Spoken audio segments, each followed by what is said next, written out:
ازيكم يا حبايب ام روفان؟ ايه ام روفان خير؟ انت قاعده على الارض كده ليه؟ عادي، بس احنا مش قبل الفطار. بس اهم حاجه قبل ما اتكلم يعني ما تنسوش تعملوا لايك واشتراكوا للقناه عشان القناه تكبر بيكم يا جماعه. كل بالبلد مع ام روفان، كل جديد في جديد مع ام روفان، وكل سنه وانتم طيبين، وكل امه المسلمين جميعا طيبه. واهم حاجه صلوا على النبي يا جماعه.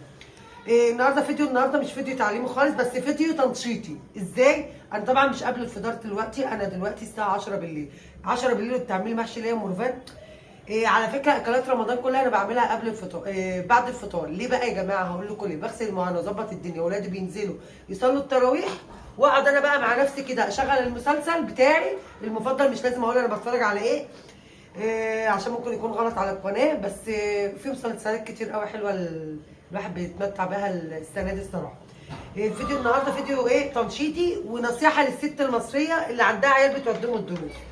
بصوا يا جماعه، طبعا انا بنتي في سنه رابعه ماشي، فانا اللي بوديها الدروس طبعا بالنهار ماشي. فطبعا عشان اجي الساعه 3 او 4 وساعات وراها 4 وتخرج 5، انا اللي بودي روفان وبجيبها. فبضطر ان انا طبعا لو انا هقوم الساعه 6 مثلا.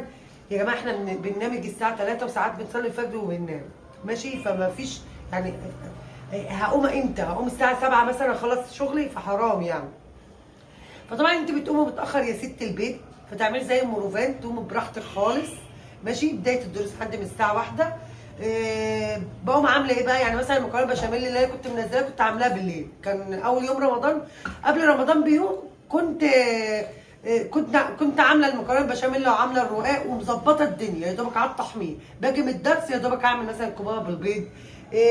يعني انا دلوقتي بعمل حله المحشي ماشي، وعامله فرخه علقت عليها حالا. يا دوبك بسلقها، يا دوبك باجي احمرها. يعني يا دوبك باجي لما تيجي الساعه 3 مثلا او 4 عادي بقى لما تحمري. فطبعا انا عامله المحشي يا دوبك اجي اسويه. المحشي ما بياخدش وقت في الفرن على البوتاجاز يعني. فبعمل المحشي حالا. يعني انا عامله محشي هعمل خس، وهعمل كرنب، وهعمل الكرات اللي كنت مفرزاه معاكم، اللي هي الست اللي سالت قالت ايه الكرات ده، وعملته تاني مره عشان اعرفها ايه الكرات. يعني كرنب وخس ايه ده؟ بقوا كام يعني دلوقتي؟ ليك 3. ماشي. روفان ده بتحسب لي الوقت. بقعد انا بقى مع نفسي، ولادي بيصلوا التراويح، ابو محمد بيصلوا التراويح، وانا هنا بقى بشغل المسلسل وقاعده مع نفسي بقى طبعا ده كرنب التفريز يا جماعه اللي انا مفرزاه عشان رمضان ماشي. فده فيديو تنشيطي خالص للست المصريه اللي وراها دروس ومدارس، وعشان النهار يا جماعه قصير. مسافه ما تيجي من الدرس هتلاقي الوقت فات، مش هتلحقي تعملي اكل، تبقي مستعجله ساعه الفطار. لا، انا ببقى مسيطره. باجي اروق الشقه ويا دوبك بعلق على الاكل، واقوم مروقه الشقه. المغرب بيدن وتلاقي الطبليه المفضله بتاعت ام روفان اللي هي كله بالبلدي يعني محطوط عليها الاكل، والدنيا متظبطه مع ام روفان.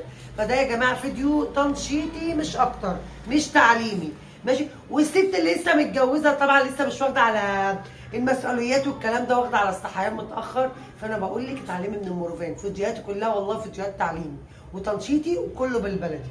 فالفيديو النهارده فيديو تنشيطي للست يا عيني اللي عندها عيال، والست اللي جوزها عاوز يجي ينام شويه ويقوم يلاقي الدنيا وردي والحياه وردي، مش الدنيا متلخبطه، ايد في الشقه وايد في المطبخ. لا يا ست يا مصريه، خليكي زي مرفان كده. بعد الفطار مش لازم تتفرجي على المسلسل بقى وتقعدي لا، اتفرجي على المسلسل وانت بتشتغلي عادي، وانا قاعده والله 100 100 اهو، مفيش اي حاجه. دي ايد روفان اللي ما بتريحش. فلو عجبكم فكره الفيديو النهارده، ما تنسوش تعملوا لايك واشتراك للقناه عشان القناه تكبر بيكم يا جماعه. كل بالبلدي مع ام روفان، كل جديد في جديد مع ام روفان. شوف بقى قد ايه كده يا روفان. روفان اللي روفان اللي ماسكه السوشيال ميديا دلوقتي. فاضل دقيقة كده يا 4 دقايق خلاص كفايه. باي باي، كل سنه طيبين.